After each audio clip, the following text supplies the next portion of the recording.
Hey guys, and welcome to the Working Money Channel. Loving the huge XRP pump today from the ISO 20022 going live. Of course, March 20th has come and gone, and I know some people were assuming we were going to see some big activity on the XRP ledger. We were going to see XRP price rally. And Mason here just trolling the XRP community. A bit of a troll move here. Glad I woke up to the truth about ISO 20022 and can now just view it as a great step in the right direction to curate the best environment for Ripple and XRP possible. He's still bullish. I'm still bullish, guys. I'm going to explain to you. I found more information to explaining how ISO 20022 is, in fact, eventually going to get XRP rallying. So yes, even though this statement on the surface was inaccurate, ISO 20022 will get the XRP cryptocurrency up in the blink of an eye. It won't. It did not, of course, but there's more information coming down the pipe that I think we have to consider, considering too the banking situation that we're in, especially in the United States, and if this contagion is going to move out globally. The CNBC letter posting this, okay, it seems like the banking crisis started overnight. In reality, this is the product of $4 trillion in printed stimulus, years of 0% interest rates. We got to remember, right? Over a decade, we've been seeing cheap money. Borrowing money was very, very inexpensive over the last, pretty much since the financial crisis, so pretty much since 2009. Number 3, we've got the Fed literally buying bonds and ETFs. Number 4, 22 straight months of 5% plus inflation. We are paying for years of free money. I think that sums it up quite nicely. The worst part is that inflation is still at 6%. Housing market affordability is still at record lows, and Americans now have more debt than ever. The Fed's decision and outlook on Wednesday is incredibly important. And then Dave broke down here saying, banks are still issuing 0% credit transfers right now. This is literally the same way we got into the 2008 financial crisis, constant deferral of payments. An individual right now could borrow a significant amount relative to their income, open 2 new credit cards, spend on one to take advantage of 0% into APR while balance transferring at 0% for 18 months, rinse and repeat. 3 to 4 years in, the borrower cannot pay it and defaults, then banks lose for bad investments and wonder why their credit card defaults are so high. A great example here, one example of what is going on. The hardest thing to get into people's mind is the concept of money, coming from Joseph Simpson here. The Federal Reserve note is a promissory note, a debt instrument. It's private currency from a private banking corporation. It has a lien on it, and everything you purchase, quote unquote, is subject to the lien. So more people too in this thread, I will link this in the description of the video, being critical, obviously, for good reason. So the CNBC letter spelling it out there. We also had Jack Mallers on CNBC, and yeah, he's a Bitcoin maxi, but he does bring up a good point. The financial crisis explained. Listen to Jack Mallers if you guys didn't catch this clip. Listen to what he says to the CNBC anchors about Bitcoin. A banking crisis is deflationary. And so when I see Balaji and others saying Bitcoin's going to go to $1 million, it may go up, but that may be because of the Fed's response here. The 2010s were not hyperinflationary. There's no obvious reason why now would be hyperinflationary either. Yeah, so Kelly, it's actually not that complicated, and I'm excited to try and convey that to America. There's a market term that's used here in Chicago a lot, is demand finds supply. What do I mean by that? If Ken Griffin is going to want to buy the most expensive condo in America, someone will build it for him. Someone will put a 201st floor in Miami's tallest building. If silver's going to 1000x, I will walk into my kitchen right now. I will melt all my silverware and I will sell it at market. If gold is going to rally, Elon Musk will find more on Mars. Bitcoin this is a super important point. Bitcoin is the only monetary instrument in the history of our species that is fixed. It does not matter how much more demand comes into the asset class, Kelly, no one will ever be able to make more of it. There are 2 things I can guarantee you in my life. One, that I'll die, and the other, that there will only ever be 21 million Bitcoin. And those are what's the 2 things that I can only value as my life and my Bitcoin. So it is the only fixed supply asset, Kelly. It's not that complicated. It's going to go up because everything else can be issued more. Does that make sense? Why you've got to explain to me one thing. Why is the supply fixed? And is that because someone says it's fixed? Who could change their mind? No, it's a great point and question, Tyler. It's because it's written in the software and the software is distributed. There is no one person to ask. There is no one person to trust. The whole decentralization, is it decentralized so that you could put pictures and NFTs on the blockchain? Is it decentralized so that you could fix gaming? No, it's decentralized so that the defendants of the monetary policy are distributed, is so that it's a network of computers that actually defend the policy and the instrumentation of the monetary asset. That is not the case for Ethereum. That is not the case for any other altcoin. That is not the case for the US dollar. That is not the case for Miami real estate. That is not the case for precious metals. It is the only monetary instrument that has its monetary policy distributed and defended in a sound way. Forgive me for being dense, so but if you say that, that it's because this is the way the software is written and it is immutable, it is unchanged. Why couldn't the software be rewritten, or why couldn't the authors of the software or the guardians of the software write a new software that creates Bitcoin 2.0 with another fixed supply of Bitcoin? Yeah. So Tyler, I run Bitcoin software, and someone tried to do this. I want you to Google Bitcoin Cash after this interview is over. Someone said, I want to change the rules of Bitcoin. I may want to create more of a supply. I may want to make it faster. I may want to make it do a backflip. I may make it want to store pictures of monkeys drilling on themselves on the blockchain. And they created it, and they created new rules, and they called it Bitcoin Cash. It's a different asset. It's a different instrument. And when someone tries to pay me in it, my software rules that I run in my home in a room over there says, nope, that's invalid. That thing is a piece of poop, and I don't accept it because it is invalidating the rules of the system that were set out by Satoshi Nakamoto over a decade ago. So you can create whatever you want. You want to create FedNow coin, flip a Dookie coin. I don't care. There's 21 million of the things that I run and that I protect and that I save in. And those rules were started a long time ago. And that's what the network runs. So if you change the rules, you're creating a different monetary asset and a different instrument. It doesn't matter. I mean, he's got a point. I don't necessarily agree with 100% of what he's saying here, but I mean, he does have a point. He does have a few good points, I gotta say. Is Bitcoin completely protected? No. I mean, it's still prone to 51% hacks and all that stuff, but, just to kind of, get this idea on mainstream media, CNBC again, this is going to be good essentially for the crypto space as a whole. I mean, even if you guys don't believe in Bitcoin and, hate Bitcoin or whatever, it doesn't really matter. This kind of exposure, I think, is eventually going to reaffirm people's suspicions about Bitcoin, that it is an asset that will, in fact, hedge against perhaps a collapsing banking sector. I mean, we have seen Bitcoin, one of the best performing assets, or probably the best performing asset in 2023 so far. Whereas we're seeing stocks and other assets, let's bring up the DJI here, Dow Jones Industrial Average, and if we take that from January, which is right in and around here, beginning of January till now, you can see the DJI is down 3.29%. You can see gold even up 7.85% since the beginning of the year. But Bitcoin, guys, up 69, almost 70% since the beginning of 2023. So, to Jack Muller's point, people are getting confident in Bitcoin again. I think this rally, in a lot of ways, I keep saying this, every rally is going to be different. Every bull run in crypto is going to be different. I think this one is going to be different in the fact that we're going to see more bank collapses, more tumultuous times for the banking sector. I think more people are going to get interested in not just Bitcoin, but other cryptocurrencies. So this is, I think, what's going to spur on this next rally. I mean, we didn't think that the timing would be so perfect. However, it's looking like it is just working out that way. Anyway, wanted to keep moving along because not only are we seeing a positive narrative shift, we're also seeing that real world adoption, right? This one from Mike Manfield. Cellpoint Digital, the global leader in payment orchestration, has today announced a new partnership with Ripple partner Neum. So Neum really knocking it out of the park. Through this integration, Cellpoint Digital and Neum will offer merchants a frictionless, optimized, end-to-end money movement process. Payment systems are seen by many as complex and fragmented. And so with this partnership, guys, they are joining forces to address this problem, simplifying and optimizing the payment ecosystem and offering merchants greater control and a far simpler process.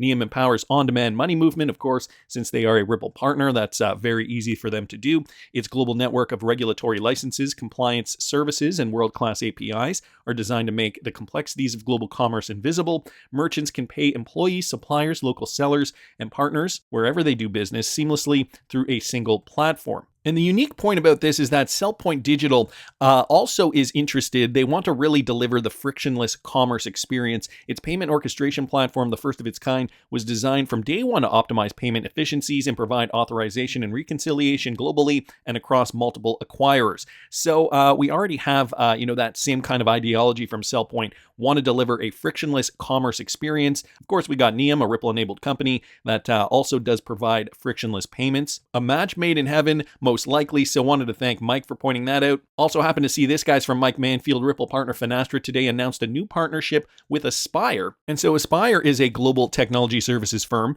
and this partnership is to enable financial institutions worldwide to transfer their payment operations and accelerate their instant payment offering. So again, with instant payments. With Finastra's payment and go-to Aspire systems, implementation, and system integration capabilities, customers can benefit from the end-to-end multi-rail payment processing SaaS solutions available on Microsoft Azure, as they will have direct access to networks such as Target Instant Payment Settlements or TIPS from the European Central Bank, the US Real-Time Payments or RTP, and FedNow and SWIFT. And here's a quote, guys. Facilitating instant payments is our key priority for banks, particularly as customer demand continues to soar. This coming from Sylvie Boucheron-Saulnier, Global Chief Revenue Officer, Payments at Finastra. As a highly agile and configurable solution, Payments to Go, available as a cloud-based management service, enables banks to evolve with ongoing innovation and regulatory demands quickly, at a low cost, and with added security. So quickly, at a low cost, obviously very, very secure. So everything you get with the XRP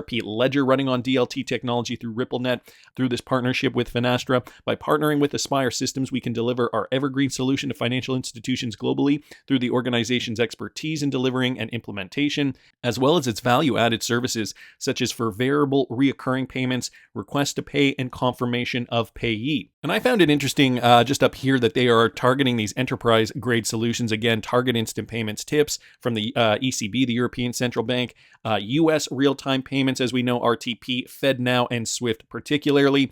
We recently just got news that FedNow is launching real-time payments too in July of this year. And now we have Ripple partner Finastra forming an instant payment partnership with Aspire Systems. So more tertiary, secondary partnerships, building the XRPL, building utility, building demand, building value to the XRP ledger specifically. So another great one from Mike here. Wanted to thank him again for posting that.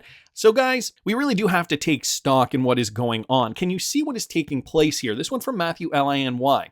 Derivative holders want settlement, but financial institutions just don't have the dollars. And this is why, in yesterday's video, which if you guys didn't catch, I will link up here in the top right-hand corner. There was so much talk about liquidity and lack of liquidity and how we need liquidity. And I kept mentioning, there's that word again, liquidity, liquidity, liquidity. And so, again, to that point, joint statement by the Department of the Treasury and Federal Reserve. The following statement was released by the Secretary of the Treasury, Janet Yellen, and Federal Reserve Board, Jerome Powell. And here's what they said. We welcome the announcements by the Swiss authorities today to support financial stability. Now, this had to do with the Credit Suisse crisis over there in Europe. The capital and liquidity positions of the U.S. banking system are strong, and the U.S. financial system is resilient. Despite what we heard about SVB, this is still what they're claiming. We have been in close contact with our international counterparts to support their implementation. However, take a look at this. Banks ranked by derivatives. The following is a ranking of all banks in the U.S. in terms of derivatives, guys. So these are not hard assets by any means. This comparison is based on data reported on December 31st, 2022. Now, just take a look at some of this value, okay? Like Goldman Sachs, $53.2 trillion in derivatives. JP Morgan, $50 trillion. Citibank, $47.2 trillion. Bank of America, $19.7 trillion. Wells Fargo, $12.3 trillion. And the list goes on and on and on. So again, I will link this in the description of the video if you guys want to read further. And then finally, Fed leads global liquidity boost. There's that word again, with US dollar swap lines as bank crisis deepens. So we did hear about that collaboration between central banks. Swap lines are an important liquidity backstop to ease strains in global funding markets. So guys, this is the problem we are now finding ourselves in. And I know, we were all kind of hoping that we would see XRP price rally based on the ISO 20022 integration. However, that's just not the way the system works. Joshua Jake, though, bringing up a good point nonetheless. The ISO 20022 standard launches in a few hours. These are the cryptos in the ISO community that will push. It may not be this week, but when central bank digital currencies release, these altcoins could move based off hype and speculation. So just giving us a chart here, and I know we've seen this chart in the past. Some of the coins or the projects that are already ISO 20022 compliant or compatible or have jumped onto that standard, including Stellar, XLM, Hedera Hashgraph, HBAR, we got Constellation here, XDC, Casper, Ripple, XRP, of course, IOTA, Energy Web, Alliance Block, LCX, Quant, Algorand, Sologenic, and Quorium. So just to name a couple of these coins. So again, just going back to what we were talking about, we did not see the hype. We did not see these coins really move based on a one-day event, right? A complete migration, a one-day event. However, the FOMO guys, as Joshua was mentioning there, could catch fire, will catch fire. As you guys can see, XRP is already starting to rally. It's moving in that upward pattern. We're seeing that Nike swoosh pattern formulate. And it's going to be the coins that solve problems. In this particular case, the ISO 20022 coins, even though they're not directly affected by this integration, the perception, the FOMO, all things considered, considering, we are in this situation right now, the Bitcoin narrative, that's obviously going to catch fire. And you know what happens when Bitcoin rallies? All the other coins tend to rally as well. Right now, we got Bitcoin dominance sitting at 46.5%. So that's the highest I have seen it in a while. This is, the mark of the beginning of a bull run. Bitcoin is usually the first one to take hold, and then the rest of the altcoins tend to follow. So guys, this might be the time when more intelligent money comes into the space. And, as per Joshua Jake's prediction here, the coins that solve problems, the one on the ISO 20022 standard, could be in fact the ones that launch the furthest in this upcoming bull run, not actually because of the utility of ISO 20022, but because of the perception, the FOMO, the psychology. And I think, even the institutions realize that these are the coins that are going to solve problems. And so, with crypto regulation and all those other things that come along with it, the money is going to pour in. It's going to be smart money this time. And I think it's going to be the end of speculative crap coins. The 22,000, almost 23,000 plus cryptocurrencies that are pretty much just garbage. So taking a cue here from Reaper Financial, central banks are going to try to produce ODL themselves. Again, going back to what Matthew Lany here said, when we have central banks now trying to create their own liquidity, they're going to try to produce ODL themselves. But will they soon realize that Ripple is more capable than they are? Again, there's a solution just not being implemented yet, namely RippleNet XRP liquidity using ODL. Bob Way here even explained ISO 20022, the migration for cross-border payments. So this from Andrew Zell on Twitter, it's extremely helpful for Ripple's bank sales team. The bank's upgraded system becomes much easier once they are integrated. So to speak to ISO 20022 now specifically, and how this could and will affect banks, as per Bob Way, the reason the ISO 20022 transition is extremely helpful for Ripple's bank sales team. Okay, so again, this has nothing to do with XRP, but if Ripple does sell more RippleNet products, more banking products, obviously XRP, therefore indirectly, will be eventually used in a more meaningful capacity. This is, in fact, the indirect way ISO 20022 will help XRP and other cryptos like that list that I showed you guys. These ones, how that will moon. He says this means that every bank is required to implement new technology. So remember that. That is a key point. Banks hate change and already are working on the process. Change can introduce new problems, which means bankers get fired. This is the number one reason most bank integrations don't happen. New system development is expensive and risky. Mistakes can generate bank losses or fines. Bankers get fired. The person you are negotiating with must have a product budget, development budget, risk appetite. Bob Way continues by saying, with a mandatory 20022 change happening, the person you are negotiating with only needs to have a product budget, because now it's mandatory, right? Every bank needs to move on to this new financial standard. Money for development has already been allocated elsewhere. Nobody gets fired for following a mandate. That makes a sale much easier for Ripple to make with a bank. So guys, remember back in 2018, I know some of you guys haven't been here this long, but I remember back in 2018, one of the biggest hurdles that Brad Garlinghouse stated was that banks just aren't ready yet. And Ripple felt like they were in an educational they were kind of in education mode. They needed to help educate bankers and let them know, okay, this is, this is new technology. This is why it's better for you. But, of course, these legacy industries, they don't want to change. If it ain't broke, don't fix it. Well, now, guys, fast forward several years in the future now, 6-7 years in the future, and it is going to be mandated. And this is not only going to get Ripple sales up, but XRP utility up. Bob Way continuing. That being said, bank software sales is still a hard process, especially with the SEC suit still adding FUD to the process. So with Ripple, there's the SEC lawsuit, and that's a whole other can of worms. But even if banks wait for a settlement, their 20022 upgraded system becomes much easier for Ripple to integrate with. The biggest impact is going to be that even smaller banks are going to be upgrading with their system. And I think that this is even bigger than, them being forced to upgrade with 20022. The fact that now we have smaller banks being able to compete with the competition because of the forced upgrade. Well, what is that going to mean? That is going to mean banks, the bigger banks, their hand will be forced to integrate. That creates a much larger pool for ODL compatible banks. Smaller banks get the most benefit from ODL. It lets them cut the larger correspondent banks out of their workflow costs. So essentially leveling the playing field, giving more competition, creating a better environment for XRP and other cryptocurrencies to be adopted. And remember when Brad said this at the top of the altcoin rally in February of 2018? Different about what's happening now versus the dot-com bubble is the dot-com bubble, it was the institutional investors who were in, and then retail came on top and priced things up. The exact opposite has happened here. Mm-hmm. You have retail and kind of speculative interest already in the market, and now you have institutional money starting to come in. And if you have fixed supply, which most digital assets have fixed supply, and you have increasing demand, I think that's a bullish dynamic that's going to continue to create some tailwinds for the digital asset. It gets cut off there, but continue to create some tailwinds for the digital asset space. And that was all the way back in 2018, guys. Imagine now what'll happen when institutional money now has zeroed in on the coins that they see provide value. This is not going to be your grandma's bull run. Brace yourselves, guys, because this is just the beginning. That's just my opinion, but I want to hear what you guys think. Please subscribe to the channel if you haven't already. Like the video if you like the content I'm providing. I always love hearing your comments. See you in the next one, guys.